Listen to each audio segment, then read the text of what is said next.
Dia jumpa siapa dulu? Dia berbohong dulu ke jumpa doktor dulu? Doktor dulu, and then tak berjaya baru bohong kan. Okay, so and then because of that, some people search for alternative, and then I also baca-baca juga for alternative lah. Kan sebab I have family history of colon cancer, and then my brothers pun dia memang ada simptom-simptom macam tu lah, tapi dia berdiagnosis before lah. Colonoscope dan before pun kata normal lah. Normal, very good, okay. And then I search about diet Shinko ni from endoscopic doctors. Dia orang change the diet, and then dia orang ambil colonoscope before and after changing the diet. So as we know, banyak penyakit kita bermula dari apa kita makan. We eat fat lah badan kita. We eat carcinogen, macam doktor cerita tadi, carcinogen makanan sudah di carcinogen jadi kanser dalam badan kita kan. So how far in Malaysia dietitian and nutrition is involved in preventing or curing the cancer in Malaysia? Sebenarnya saya pun ignorant part ni. Ya. Apa diet yang sesuai untuk prevent cancer? As far as we know, a high fiber diet, kurangkan red meat, ya, kurangkan banyak mana?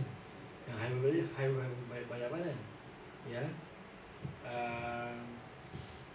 so payah sikit lah. Ya, bermakna kita kena makan ubat yang high in antioxidants, banyak vitamin C, banyak vitamin E, banyak serat, ya. Tapi as a specific anti-cancer diet, there is no such thing. Yeah.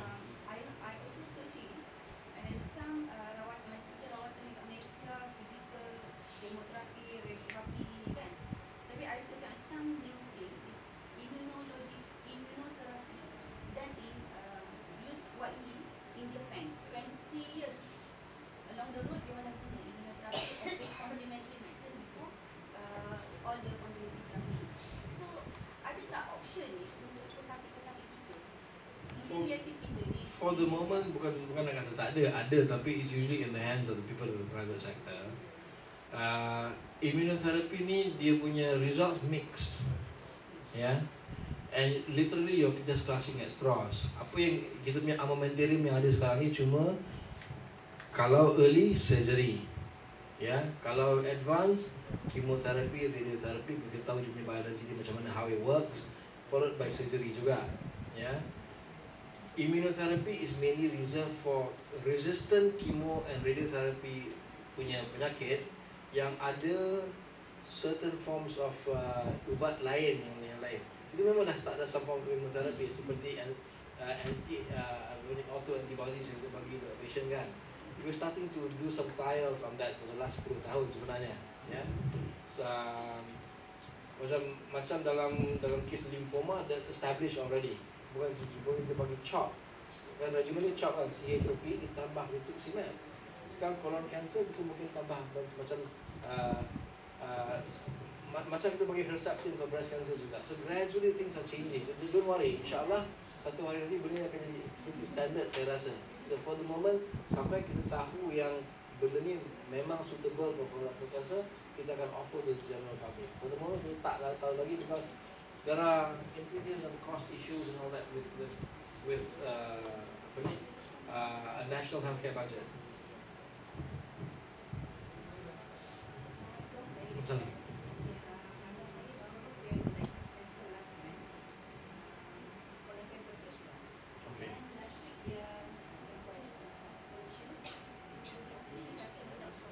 Dengan kita ke? Dengan kita ke? Dengan UPM ke KKM? UPM ke KKM? 8 bulan kita lah. Laki ya? Bapak awak lah tu. Okay. Left hemicolectomy. Ya. Okay. Saya buat lah tu. Ya. Dah balik pun. Ya. Ya. Ya.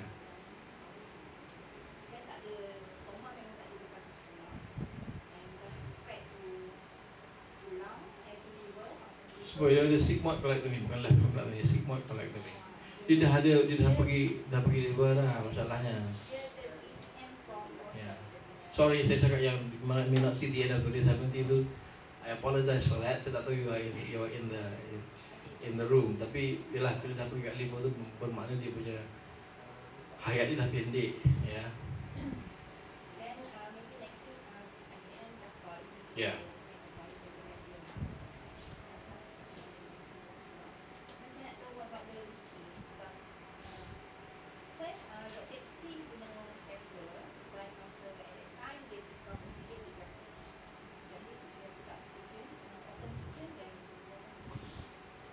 Kita punya teknik ni kena fluid lah sikit, ya. Still laparoscopic surgery juga. Masih laparoscopic surgery. Kalau perlu pakai stapler, kita pakai stapler, ya. Masa kita booking tu memang kita cakap kena beli circular stapler, kena beli linear stapler nak translate di artery, kita bagi linear stapler nak sama balik semula apa semua kan, ya. At surgery things can change, ya. Dia punya cancer tak susah sangat nak buat. Bermakna tak, I've spent you the money lah. Ya.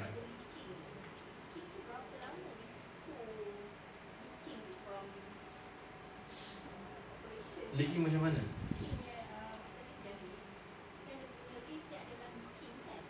InsyaAllah tak leak dia. He seem well, dia boleh buang yang besar daripada sekarang. Ya, so tak ada leak lah. Ya. Ya. Tak ada, saya yakin dia tak ada leak. So risiko leak, any operation carries a risk of leak, especially left-sided tumors carries approximately 8 to 10% leak rates. Tak semua leak ada clinical manifestation, ya. So bermakna in his case kita confident tak ada leak pun anyway, tapi kita bagi dia balik satu. Kita ada masalah lah.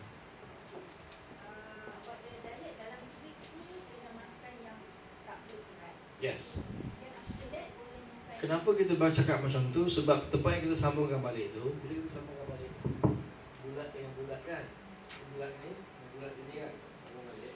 Bila kita jahit tu, kita tenggelamkan punya jahitan ke dalam tak? Mana rongga lubang tu jadi lebih kecil daripada biasa. Plus bila saya tunggu orang bergerak kan, similarly bila handle soft tissue macam tu, dia akan dapat edema. So bukan sahaja dia lebih narrow daripada biasa, plus edema bermakna rongga tempat kawasan distribusi jadi sempit. Ya, jadi sempit. So kita galakkan patients macam ni makan low residue diet supaya bila kita makan protein dengan karbohidrat, kurangkan serat, dia tak sampai situ dah hilang. Sebelum dia sampai kawasan anastomosis tu dah kebanyakan daripada zat-zat tu dah diserap tanpa ada najis banyak sangat. Ada najis juga tapi tak banyak. It's 2 weeks to allow for the edema to settle down here.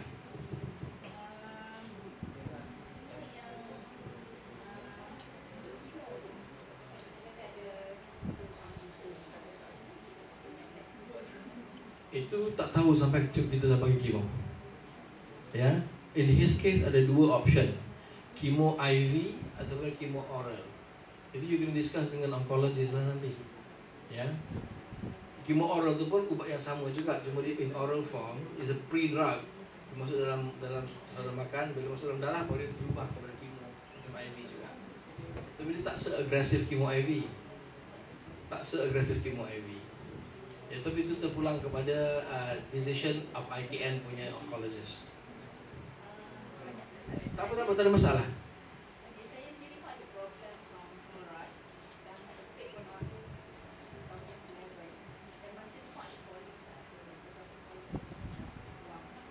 Buat kolonoskopi sekali lah.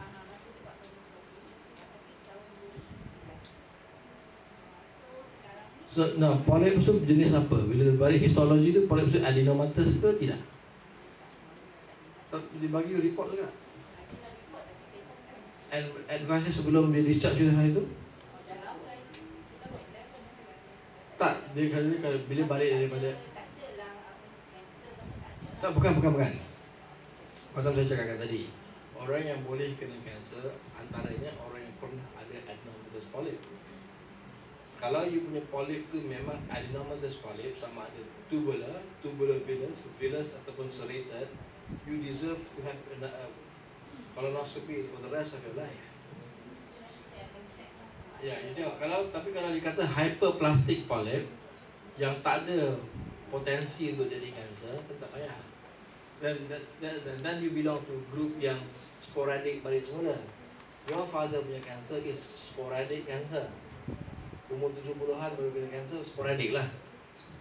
Nasib tak baik itu mana-mananya. Yeah. So that's sporadic cancer. Tapi sekarang you dah ada family history. So in your case, you ada dua risk factors. Satu family history, first generation family ni, kan? Ya, first generation family, bapa. Kedua, you ada polyp. Bermakna kalau polyp itu mungkin ada.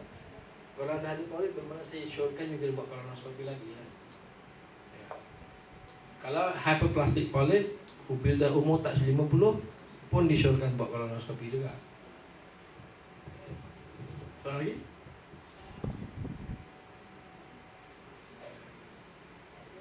Hemorrhoids tak membawa kepada kanser. Hemorrhoids is not a cancer risk. Divertical disease pun bukan cancer risk. Oh, kangen ni. Bapak mertua saya beli. Saya marah. Saya tahulah stand saya macam mana. Ya, saya kena belikan pun pula tu. Kan, dia nak juga. Ya, dia sangat percaya pada agent tu. Tak ada benefit.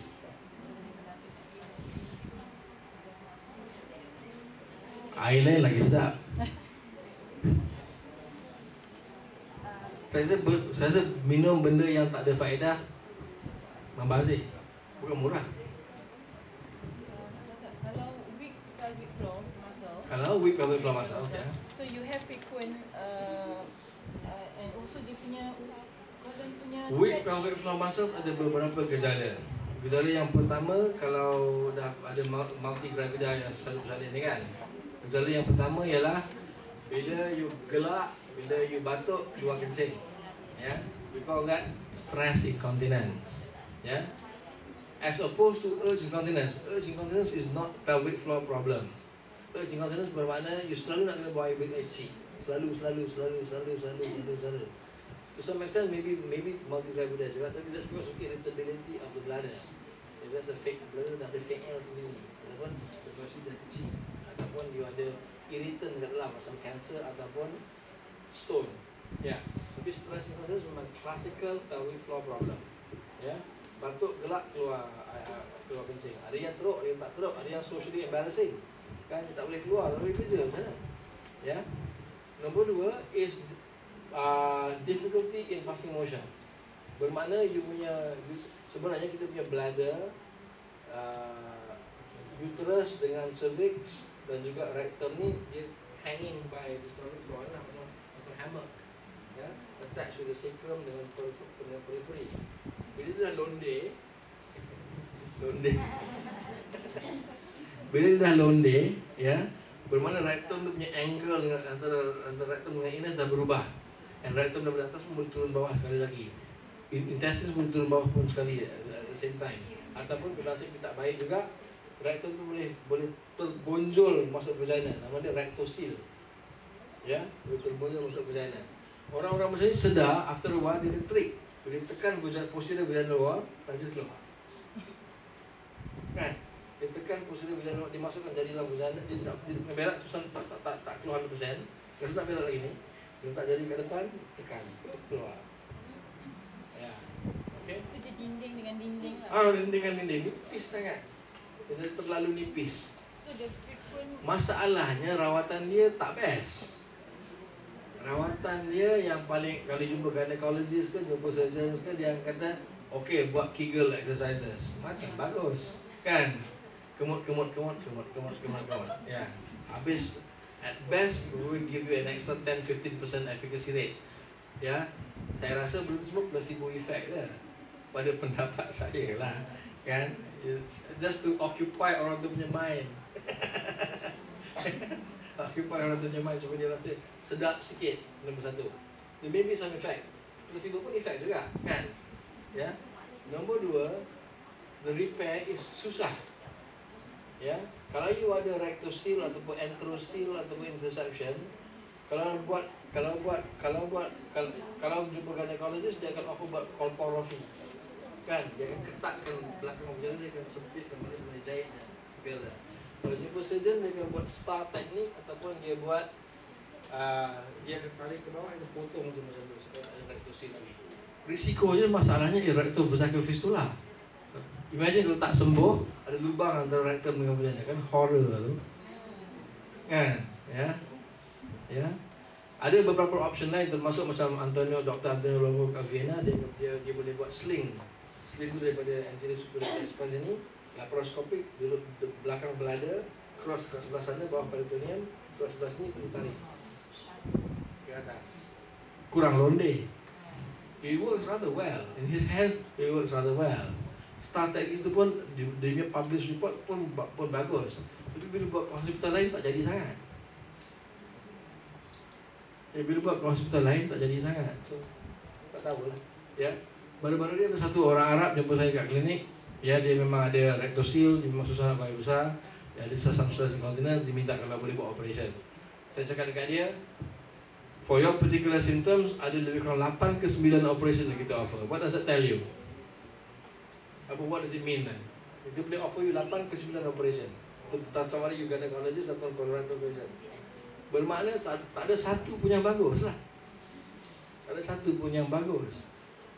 Symptom ada, option tak bagus, outcome potentially disastrous. So lazimnya kita tak buat apa-apa. Okay, so kalau yang macam frequent pass bowel tu, does it dia punya usus tu ada something to do with the stretch? Dia punya usus tu ada dia punya stretch. Ada. Not infrequently, bila dah jadi tua sikit umur 80-an, usus tu akan keluar dari tubuh sekali. Nama dia prolapse. For those conditions kita boleh repair. Kita boleh buat laparoscopic surgery, tarik prosedur ke atas. Apa ni, kita sematkan kepada tulang tongking tu lah, ya, ataupun kita potong dari bawah saja boleh juga.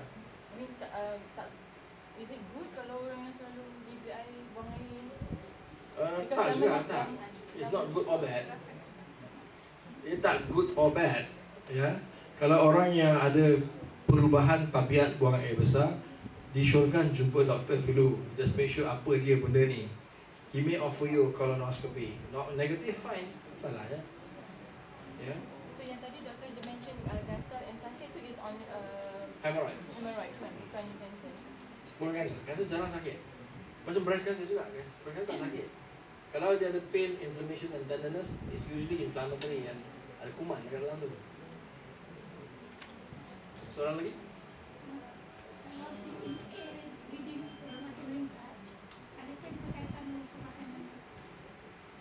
Tak. Bukan sebab oleh pemakanan. CEA normal is 4 nanogram per liter. Smokers boleh naik tinggi sikit lagi, up to 6-7. Ya, kalau hisap rokok. Ya. CEA dikeluarkan oleh sel-sel paru-paru, sel-sel perut, sel-sel pankreas, sel-sel usus besar. Ya, sel-sel hati. Ya.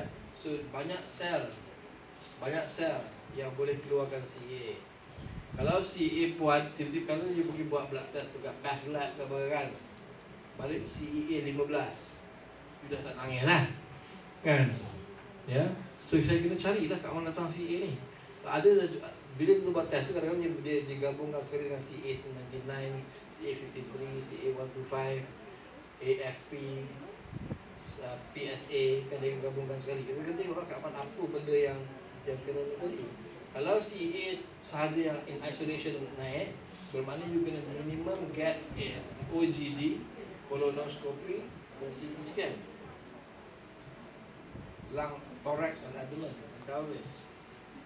Ya. So kalau CA tu raise, tak ada kena mengena dengan pemakanan, tapi ada kena mengena dengan potensi ada kanser somewhere dalam badan tu.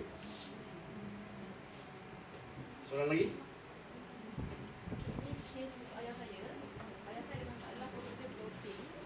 Kita dah buat dengan doktor kata kolonoskopi clear, cuma ada cancer sikit kat usus. Pada masa yang sama dah check CA juga normal. Cuma from time to time dia ada berak darah atau berak, maksudnya kat najis tu warna hitam. Pada masa pun doktor still protein dan dia masih sakitnya seperti benih baru. So and last doktor kata mungkin tak tahu puncanya apa, mungkin Okey. Saya decide situ tu balik ya. Saya decide situ balik. Dia ada dua main gejala sekarang yang mungkin tak ada kena-mengena tu insya-Allah. Tiga gejala. Satu, perut kembung. Ya. Saya lebih suka satu, perut kembung. Kedua, berak buang air besar berdarah. Ketiga, sakit di bahagian ulu hati. Ya. Sakit di bahagian dah buat kolonoskopi normal. CA normal. Ultrasound scan pun Sound saya tak pasang. tambah lagi. Kolonoskopi normal, tapi masih berak berdarah lagi. Kadang tak Ya. ada. So berak berdarah tu most likely due to hemorrhoids. By default selalunya kalau kolonoskopi normal memang boleh berak berdarah tempat lain, tapi the vast majority of bleeding comes from hemorrhoids. Especially kalau bleeding tu merah menyala, Tak bright hitam. red. Ya. Ya. Kalau berak tu hitam dan sakit ulu hati, dia ada ulcer lah dekat atas. Ya, bermakna teropong bawah tu tak tengok tempat yang betul.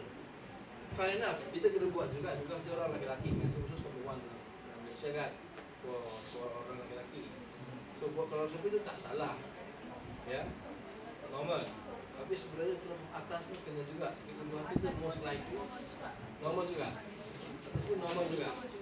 Kita kena buat ultrasound scan. Kan probably apa yang dia ada is gallbladder problem with gallstones. So kalau ada macam tu, kalau ada sakit ulu hati, bloating, probably let's call biliary colic, buang gallbladder dia akan settle down. Kalau tak settle down juga lepas dah buang tu, then wallahu a'lam. So kemudian jadi irritable bowel lah. Soalan lagi?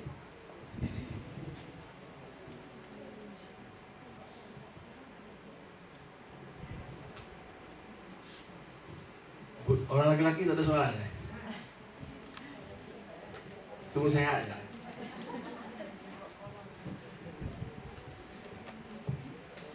Okey, tak ada masalah. Kalau tanya saya soalan lagi, just SMS saya juga. Tak ada masalah.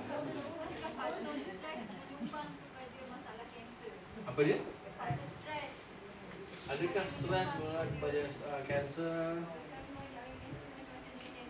Well, type A personalities, orang yang sedang stres ni kan, type A personality is linked to gastric cancer.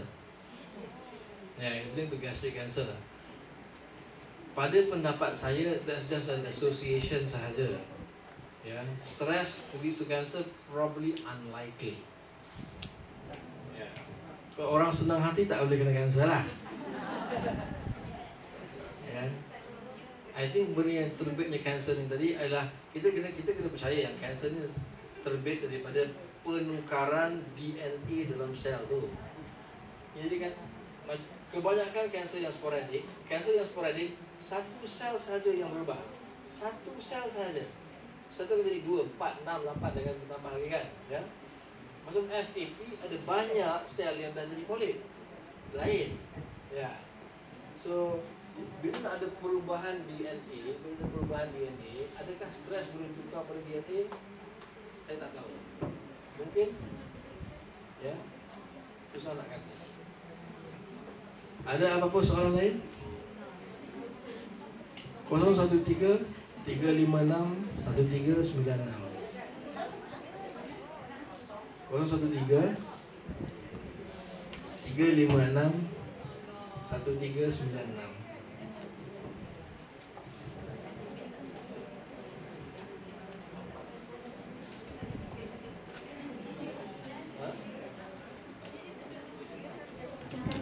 Diucapkan kepada Pemuda Dr. Muhammad Faisal Jaber atas perkongsian ilmu dan pengalaman beliau pada hari ini. Semoga perkongsian ini akan memberi manfaat bukan sahaja kepada pesakit dan ahli keluarga, tapi kepada kita juga dalam usaha untuk mencegah penyakit kanser. Baiklah, sebelum bersurai, saya ingin mohon kita sama semua untuk mengembalikan borang penilaian program kepada urus setia. Yang mana tak dapat boleh isi dekat luar nanti. Baiklah, sehingga bertemu lagi pada program pendidikan kanser care yang akan datang. Saya mewakili pihak care mohon maaf sekiranya terdapat sebarang kesilapan dan kelemahan sepanjang program berlangsung. Sekian, wabillahi taufiq wal hidayah. Wassalamualaikum warahmatullahi wabarakatuh.